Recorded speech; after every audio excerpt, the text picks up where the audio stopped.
Bahagi ng Northern Luzon, kasama na ang bahagi ng Metro Manila. Magiging katamtaman at medyo fair weather tayo, pero magiging mas maulap ang bahagi ng Metro Manila, kasama na ang pababa sa Southern Luzon hanggang Visayas na Kuyan at Mindanao. At pinakamataas na SO2 emission kay Bulkang Kanlaon na itala since August 25.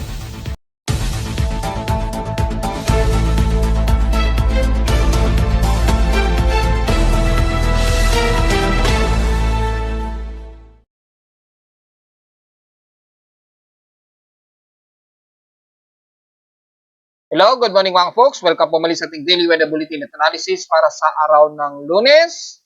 Holiday pa rin tayo, araw ng mga bayani ngayong araw, August 26, 2024. Ang oras nating voice print ngayong umaga, alas 10:53 na ng umaga. Patuloy pa rin nakakaranas sa mga localized thunderstorms according sa ating lightning detection system. Ang bahagi nito ng kanluran ng Luzon, yan, as of 10:50 AM may 21 lightning strikes na nadedetect sa may bahagi ng Olongapo o bandang Subic at dyan sa may bandang Lubang Island. Ingat na lamang po kung sakaling nakakaranas kayo ng mga kalat-kalat na pag-ulan dyan at mga pagtulog at pag-ulan, especially sa may bandang Laguna area. Base na rin sa ating Doppler radar satellite imagery, may mga ilang heavy rain showers dyan sa may baybay ng bandang Subic o Olongapo ang nakakaranas ngayon ng mga pag-ulan. So magdala po ng pananggalang, lalo na sa mga pumapalaot sa may bandang pagitan ng Manila Bay at ng bandang Batangas area o dyan sa may bandang Olongapo or Subic Bay. Sa ating current conditions, overcast, gloomy po, haze at partly cloudy po tayo. So medyo haze po tayo despite na walang sinasabi na mataas ang polluted level na naman natin.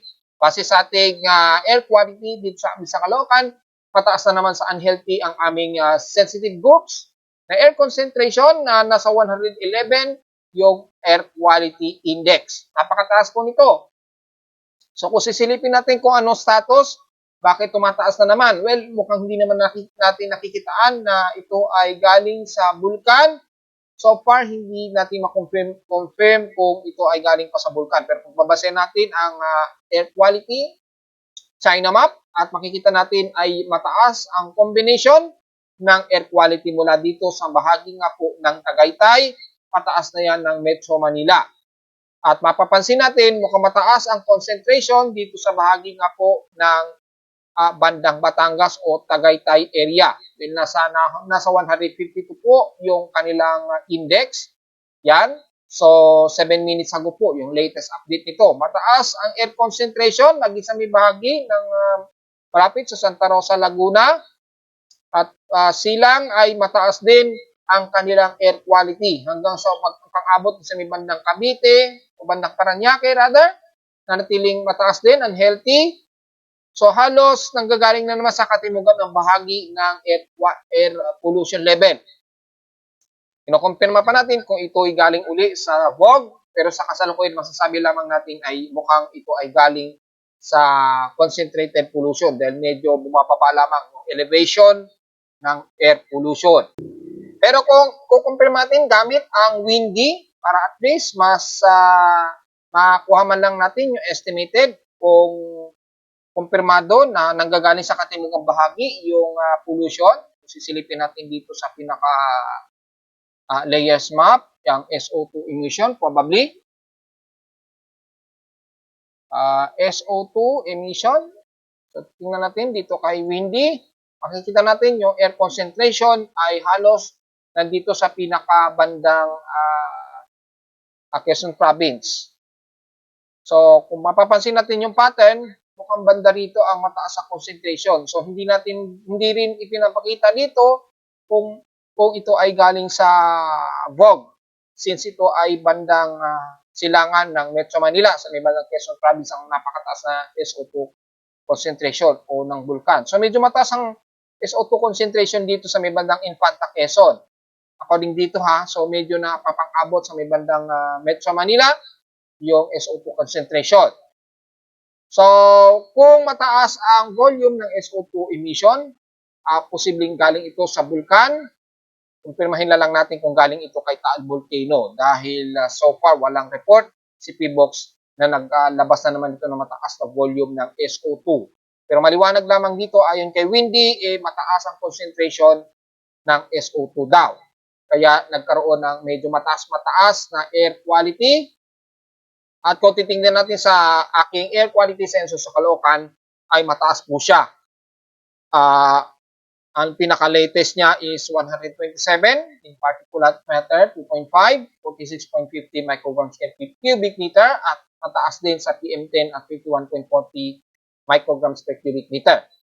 So, mataas siya, especially sa 2.5, yung pinakamaliit na particle na nadedetect. So, magmas na lamang po tayo at confirm natin kung ito ay galing na naman sa bulkan na naghahalo sa smog dito sa Metro Manila.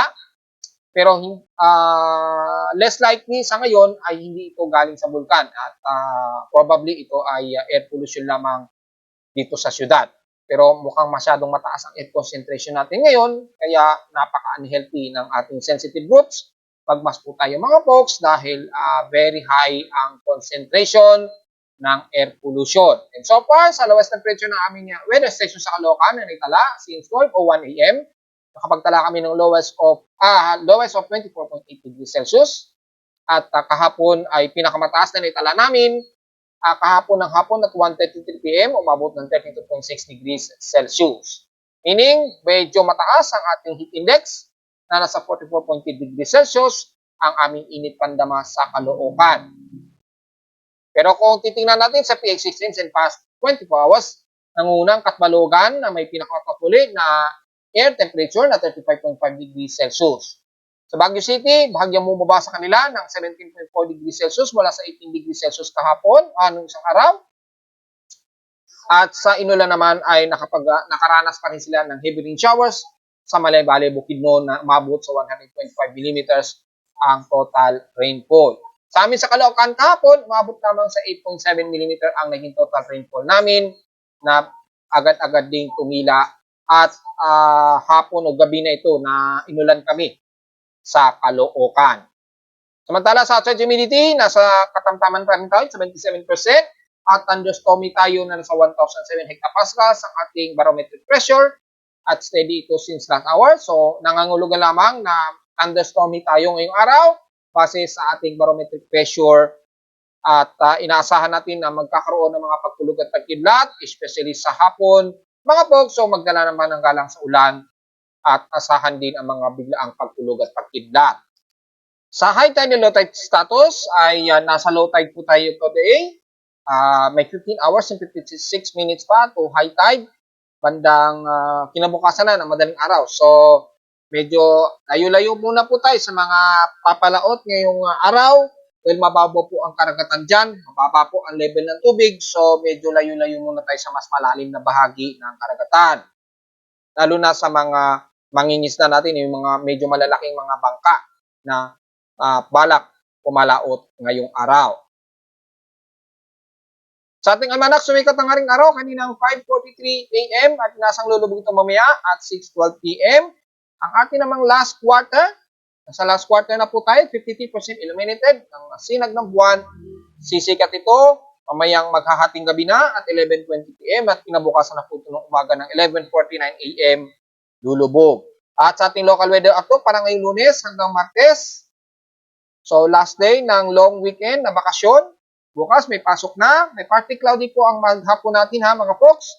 Sa mga uuwi pa lamang, sa mga biyahe ay ang tsansa na pag-ulan ay 100% pa rin. Kung di man sa amin sa Caloocan, maaaring karating dito sa Manila, especially Quezon City, dyan sa Valenzuela, and the rest dyan sa bahagi ng Cavite o bandang katimugan ng Parañaque area. Bukas, ganun din, halos stationary, partly cloudy ang maghapon at asahan ng mga localized thunderstorms. Pero naglalaro sa 87 to 90% ang tsansa ng pag-ulan, which is mataas pa rin mga folks. Highs and lowest temperature expected, 31 to 32 degrees Celsius, and lowest temperature expected, 26 degrees Celsius.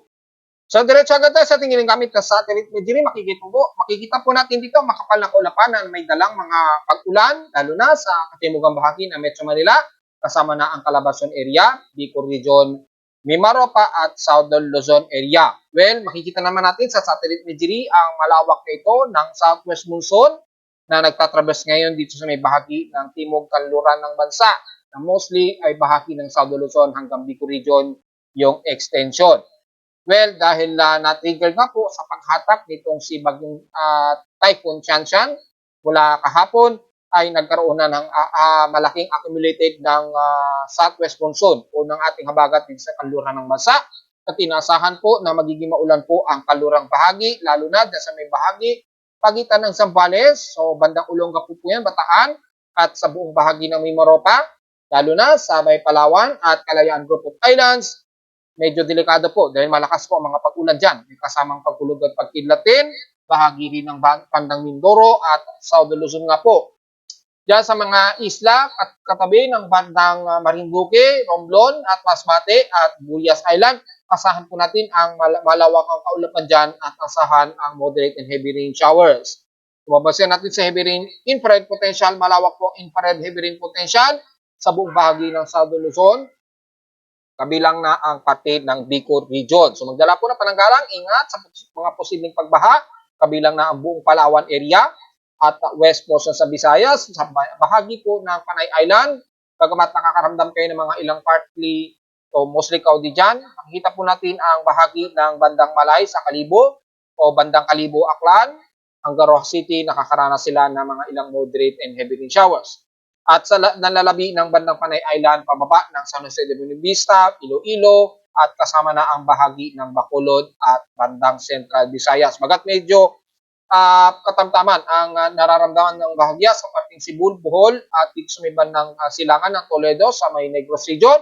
Asahan pa rin ang mga ilang biglang magiging makulimlim at asahan ng kalat-kalat pag-ulan na may ilang pagkilat at pagkulog. Dito naman sa may bandang eastern sections ng Visayas mula bandang Leyte at Sama Region, asahan po ang magiging katamtaman din. Partly tumusikaw din iral sa buong bahagi ng Sama Region. So expected din ang mga kalat-kalat na pag-ulan na may ilang pagkilat at pagkulog. Pababa na yan ang bandang katimog ang parte ng Visayas.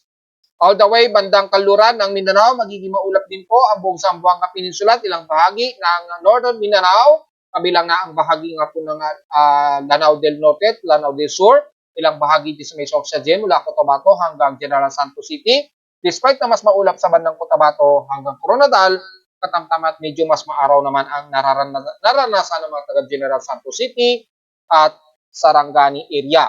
Bagamat naka-forecast pa rin ang mga localized thunderstorms, magdala po kayo ng pananggalang sa ulan, especially sa hapon o sa gabi.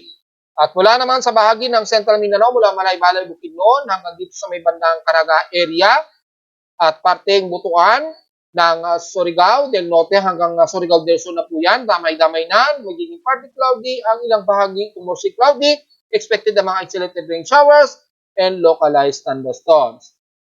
Pero mula sa bahagi ng Davao de Oro area at mula Compostela Valley hanggang di sa bandang Davao City, medyo katamtaman, partly to mostly cloudy ang medyo umiiral ngayon dyan, lalo na sa area ngayon na medyo mayroong magulong sitwasyon sa Davao City, nagkakaroon yata ng matinding escalation. So sa mga kababayan natin ay mag-ingat na lamang po tayo. At magdala rin ng pananggalang sa ulan. Anytime pwede po kayo makakaranas ng makulimlim at biglang kalat-kalat na pag-ulan. So the rest ng buong bahagi ng South Luzon hanggang Mindanao, mostly cloudy, medyo gloomy po tayo. Pero mas gloomy po ang parte ng South Luzon at bandang Bicol Region. So hindi na natin isa-isahin ang bandang Bicol Region. Very gloomy po tayo dyan. Asahan ang mga ilang moderate and heavy rain showers dito sa area na aking dinilugan. Yan, yung areas na yan. Mas gloomy po at kalat-kalat po mga pag-ulan dyan. Mostly heavy rain showers to moderate ang madalas na iiral. Pero bahagi ng bandang Metro Manila ay medyo fair weather tayo pero partly tumusikaw dito ang iiral na may haze. Expected pa rin ang kalat-kalat na ulan lalo na mamayang hapon o bandang gabi po. So magdala pa rin ng pananggalang sa ulan. And the rest ng bandang Central Luzon, pataas na ng extreme Northern Luzon, mas katamtaman, mas fair weather po kayo dyan at mas maaraw. So wag po masyadong magbibilad at samantala hindi pa naman masyado matindi pa ang temperatura pero expected pa rin ang mas maaraw na himpapuid at asahan pa din mga localized thunderstorms magsapi po ng hapon o sa gabi, especially sa may bandang Palanang Isabela hanggang Kasiguran Aurora. Bagamat sa Tuguegarao, expected pa rin ang mas mataas na humid o heat index dyan, ay sa ngayon na hindi pa naman ito nag-i-extreme, di kagaya sa area ng Katbalogan. Pero anytime, magtataas na naman ang mga temperatura sa paligid niya ng Tuguegarao City. So wag na lamang masyadong magbibilad sa tinding sikat ng araw, kabilang na ang buong Cordillera Administrative Region, hanggang sa extreme na lulusun na sa Batanes Group of Islands, mga folks. Samantala sa ating computer-generated tropical cyclone sector, halos na sa may malapit na sa southern Japan ang bagyong si Shanshan, international name. So hindi na masyadong concern sa bansa na magiging epekto pa ito o masyadong makakapag-hatak masyado sa habagat dahil halos extreme northeastern Luzon na ito. Pero na-drive lamang nito kahapon kasi yung monsoon gyre nito kaya nagkaroon ng mas mataas na airflow ng ating habagat. So nakakaranas nga po tayo ngayon ng matinding habagat sa may bandang Southern Luzon area. Pero since malayo na itong si Shanshan sa range ng Philippine Area of Responsibility, mag-ready na lamang sa mga Pinoy natin sa Japan na patungo na ngayon dyan sa loob ng 50-hour period ang approximated ahead of time. Sa ngayon, as of 11 o'clock a.m., ay ang 1 minute average wind speed na ngayon ni Shanshan o Typhoon Shanshan nasa 150 km per hour na po at bugsong maabot na ng 191 km per hour. Kumikilos pa ito pa west-northwestward sa bilis na 19 km an hour na po. So, yung distansya, hindi na natin pwedeng sukatin na, hindi na natin bibigyan ng detalye dahil sobrang layo na talaga nito sa Itbayat, Batanes. Sobrang lagpas-lagpas na, halos 1,400 na ata ang layo nito mula sa Itbayat, Batanes. So, hindi natin bibigay na ang pinakadetalye. At so far ay patungo na ito sa may bandang Southern Japan. Pero medyo babanda pa ito sa may bandang Kagoshima, Japan o yung Yakushima. Then saka na ito kakabig pa north-northeastward o east-northeastward. Patungo na sa may bandang Hiroshima o Okayama. So depende na lang sa cone of uncertainty niya. Kung babasahin naman natin ang tropical cyclone track primary ay makikita natin ay maliit pa rin ang chance nito maging super typhoon category according dito sa extending forecast. Maliit pa rin ang chance niya. So malinaw dito sa extended forecast track, babaybay nito ang Kagoshima hanggang sa tumawid dito ng Matsuyama, bandang Matsuyama by August 30 na po. So hanggang sa tatawid dito ng bandang Okayama, Japan. So yun lamang at least wala tayong magiging concern sa mga sa Japan dahil advanced po ang technology nila pagdating sa pagmomonitor ng bagyo. Sa ating floating satellite imagery, kita po na halos lumalakas po yung vertical wind shear, tumutulak sa kanya. So medyo lumalaban itong si Shanshan. At makikita natin, medyo meron na rin siyang pinaka-center eye o eye wall. Bitaw na po yung pinaka-eye wall niya. Nai-interrupt lang dahil medyo malakas po ang vertical wind shear sa may timog silangan na tumutulak sa kanya. Medyo mas malakas. So medyo nabe-bend off ng bahagya yung tilt nitong si Typhoon Shanshan. So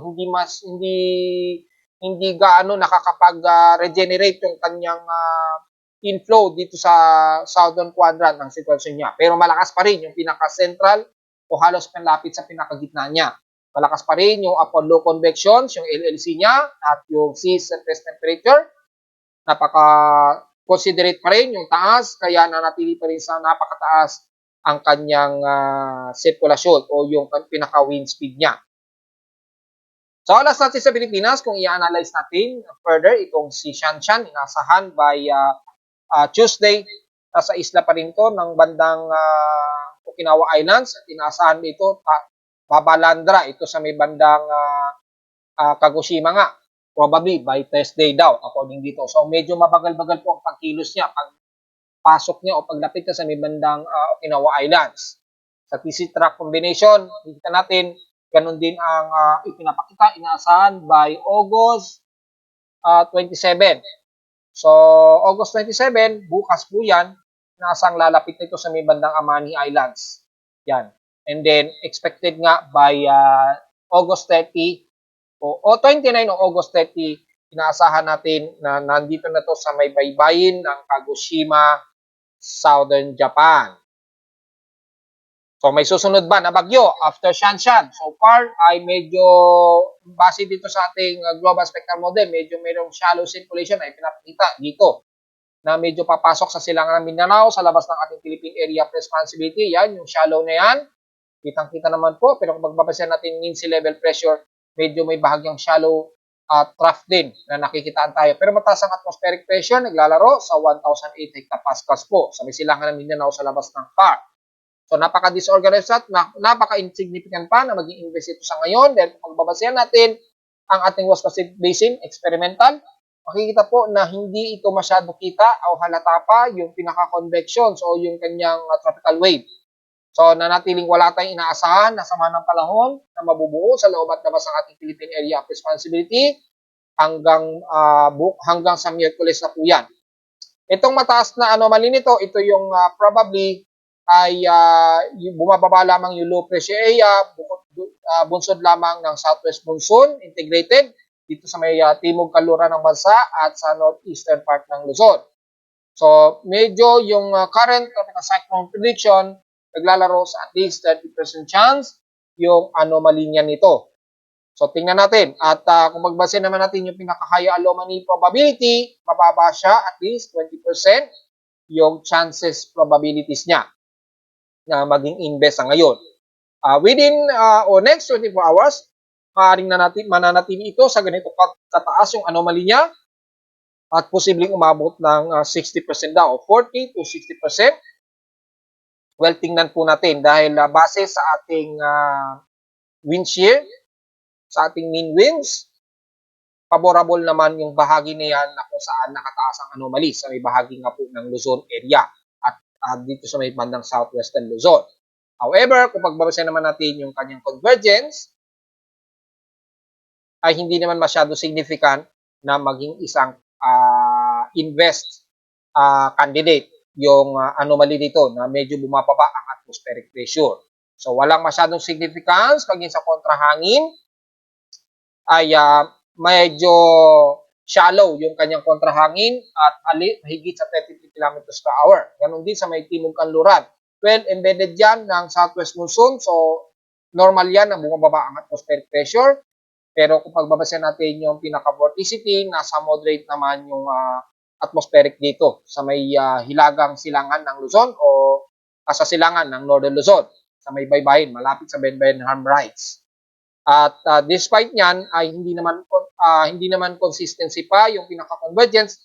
So titingnan natin at hindi pa natin na i-conclude yan sa ngayon. Sa ngayon, may tuturing lamang natin yan na southwest monsoon, yung remnants ng trough na yan na magdudulot po nga ng mga pag-uulan dyan sa parte nga po ng kaluran ng bansa o southwest ng Luzon. Pero sa ngayon, wala tayong inaasahan na bagong invest na papasok o mabubuo sa loob at labas ng ating Philippine Area of Responsibility until this coming Wednesday po yan, August 28, 2024. Sa mga computer models ay ganun din, wala rin masyadong inaasahan tayo na may kasunod kay Shanshan na may mabubuo.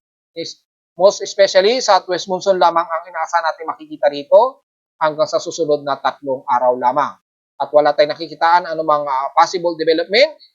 Ang extended forecast nito hanggang August 30, 2024 na po ang extended forecast nitong ating mga computer models.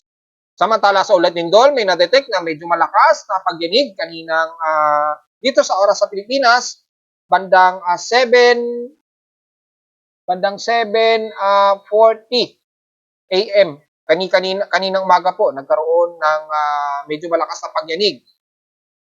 Kung papansinin ng arrival, mukhang ang intensity nito, intensity 4 ang yanig niya. Lumalabas hindi ito sa loob ng Pilipinas, kundi ito ay nasa labas ng ating Philippine Area Responsibility o sa labas ng ating bansa. So kung hopefully ma-reload natin yung real-time world seismic monitoring. So hindi pa nag-a-update pero tingnan natin kasi hindi nag-update agad yung pinaka-data files ito. Pero malinaw lamang ito ay nasa magnitude almost 6.5 to 6.6. According sa ibang recordings, nasa bandang Fiji Islands daw ito. Bandang Fiji Islands. yung area kung saan yung pinaka-epicenter niya. Hindi kasi nag-update sa ngayon eh. So malayo ito sa bansa at malamang sa may bandang Fiji Islands na po ito. Banda rito po yung pinaka-epicenter. Ayan, bandang Fiji Islands. Yan. Nandiyan yung isang magnitude. Around magnitude 6.5 to 6.7 yung lakas daw ng pagyanig dito kaninang umaga. Samantala sa Pilipinas, so far ay wala tayong namamataan dito na magnitude 4.0 plus. Wala kaninang 12 a.m. Pero marami naman kagad ang naitalang mga mahihinang pagyanig. Ang huli nito ay sa may bandang Surigao del Sur pa rin at magnitude 2.1. Kung kukamustahin natin ang historical earthquakes natin for the month of August, so titingnan natin kung aabot na ba sa mahigit 300 ang total earthquakes natin for the month of August. Yan. Nasa 1,269 total earthquakes na po tayo mga folks. At 1,202 dito is magnitude 2.0 pataas, 61 sa magnitude 4.0 pataas, at nanatiling na sa magnitude 5.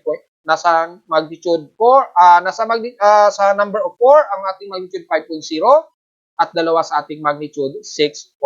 So wala naman nadagdagan sa kanila, pero yung ating total earthquakes ay nasa 1,269 total earthquakes na po.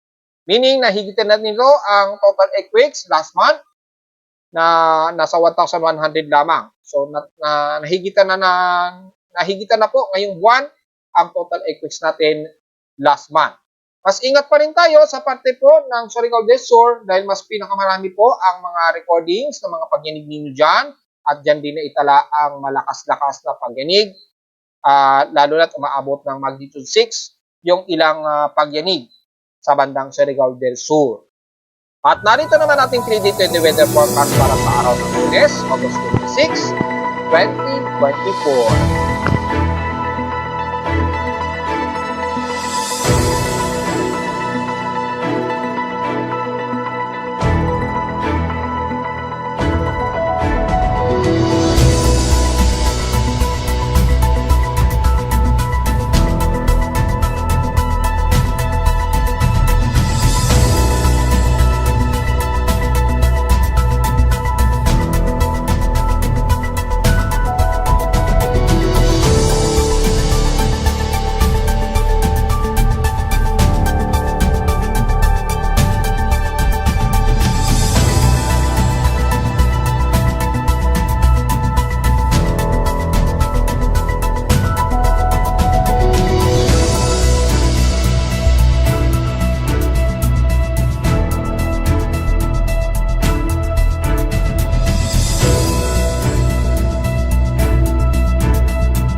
hanggang dito na lang po ating daily weather bulletin analysis para sa araw ng Lunes, August 26, 2024. Huwag mo kalilimutan na mag-like, share, subscribe po sa ating YouTube channel. Visit lamang anytime sa ating website at www.timoweather.com para sa ibang detalye na gusto nyo malaman na hindi naisama sa report ngayong umaga. At ang malinaw lamang dito, magiging overcast and gloomy lamang kahit mas maulan po sa katimugang bahagi nga po ng Metro Manila, especially Southern Luzon at Visayas. So ingat po sa potensyal na pagbaha. At visit lamang sa ating website para sa gustong malaman ang real-time events mula sa ating weather station sa Caloocan at sa data feeds mula sa iba't ibang weather agencies. Maraming salamat po mga folks at maligayang araw po ng ating mga bayani, mga folks.